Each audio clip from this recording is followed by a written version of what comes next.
Ayan, papuntang Waterfront. Tapos yan yung entrance ng mga army.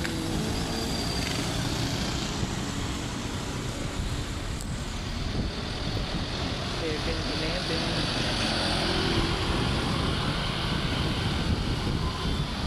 Wala bang traffic.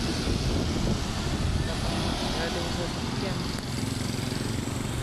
At ang harap nito ay ang building ng laging pinagtatayuan, Armed Forces and Police Mutual Benefit Association.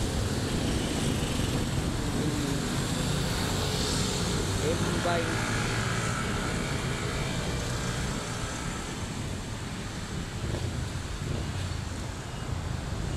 Ayan na po. Libingan ng mga bayani dito sa Bayani Road. Salamat po.